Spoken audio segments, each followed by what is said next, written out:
नमस्कार. ठरलं तर मग या मालिकेत आपल्याला आज रात्री रूममध्ये सायली अर्जुनसाठी कॉफी घेऊन जाते आणि ते एकत्र बसून गप्पा मारत असतात. सायली म्हणते, तुम्हाला सोन्याच्या तुकड्याबद्दल कळालं का? अर्जुन म्हणतो, नाही, पण हा सोन्याचा तुकडा खूप जुना आहे. आपल्या ऑफिसमध्ये आलेल्या ज्वेलर्सनी याविषयी सांगितले आणि ते बोलत असतात. तेवढ्यात तन्वी रूममध्ये येत असते आणि तिला बघता सायलीकडून हा सोन्याचा तुकडा पडतो आणि तन्वी हा उचलते. तेवढ्यात सायली म्हणते, अर्जुन, तुम्ही कुठे पण टाकत असता हा सोन्याचा तुकडा नीट ठेवत जावा, नीट सांभाळून ठेवा. तन्वीला तर काही संशय येत नाही. ती तर सायलीशी भांडण करते आणि चिडचिड करत बोलत असते. तेवढ्यात रवी, राज आणि प्रतिमा येतात आणि त्यांचा आवाज ऐकून तिघेही खाली येतात आणि तिथे सगळेजण बसलेले असतात.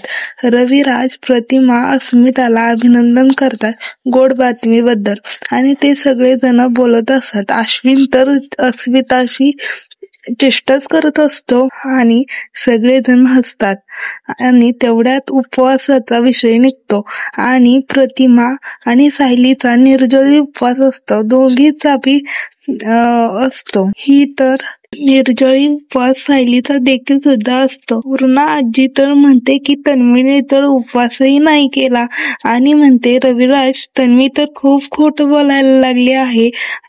तेवढ्यात तन्वी लगेच विषय बदलते आणि दुसरीकडे नेते. दुसरीकडे मैपत त्यांच्या बंगल्यावर मैपत आणि नागराज बोलत बसलेले असतात आणि ते खूप दारू पितात.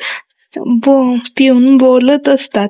मैपत म्हणतो, आजपर्यंत मी काय काय केलं याबद्दल बोलत असतात आणि मैपत म्हणतो की मी तर आजपर्यंत खूप मर्डर केले. पण नागराज म्हणतो, अर्जुन सुभेदार, सगळं प्रकरण वेगळं आहे. हे प्रकरण तर खूप वेगळं आहे.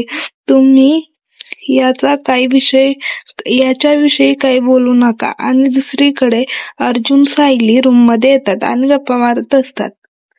तन्वीच्या विषयी, उपवासाविषयी काय काय केले हे अर्जुन सायलीला विचारत असतो आणि तुम्ही का टॉपिक बदलला हे पण विचारत असतो.